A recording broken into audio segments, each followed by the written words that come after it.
কেউ যদি স্বপ্নে হজ করা দেখে তার ব্যাখ্যা কত চমৎকার দেখেন। আল্লামা ইবনে শিরিন রাহমাতুল্লাহ আলাইহি তার তাফসীর আহলামের মধ্যে বর্ণনা করেছেন, কেউ যদি স্বপ্ন দেখে যে আমি হজ করছি, তাহলে তিনি কয়েকটা ব্যাখ্যা করেছেন,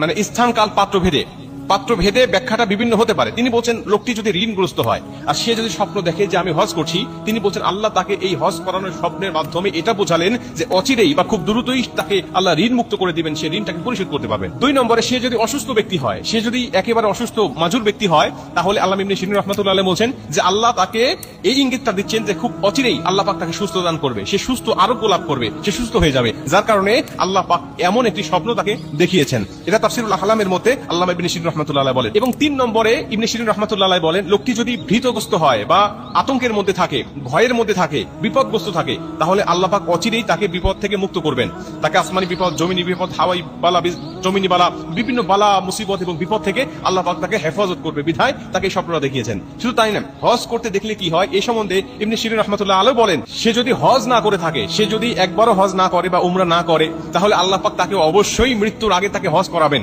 তাকে উমরা হলেও করাবেন। এজন্য আল্লাহ পাক তার জীবদ্দশায় এমন চমৎকার একটি স্বপ্ন আল্লাহ তাকে দেখিয়েছেন। শুধু তাই না, 4 নম্বরে ইবনে শিরিন রাহমাতুল্লাহ আলাইহি বলে, কেউ যদি হজ করে দেখে স্বপ্নের মধ্যে, তাহলে আল্লাহ রাব্বুল আলামিন তার ব্যবসা সফলতা দান করবে। যদি সে ব্যবসায়িক হয়ে থাকে, সে যদি কোনো বিজনেস করে থাকে, কোনো ব্যবসা করে থাকে, তাহলে এই স্বপ্নের মাধ্যমে আল্লাহ পাক তাকে বোঝাচ্ছেন যে তোমার বিজনেসের মধ্যে, তোমার ব্যবসার মধ্যে আমি আল্লাহ পাক সফলতা দান করব, হালাল ইনকাম, হালাল রুজি আমি আল্লাহ পাক তোমাকে বাড়িয়ে দেব। প্রিয় ভাইরা আমার, স্বপ্নের ব্যাখ্যা স্থান কাল পাত্রভেদে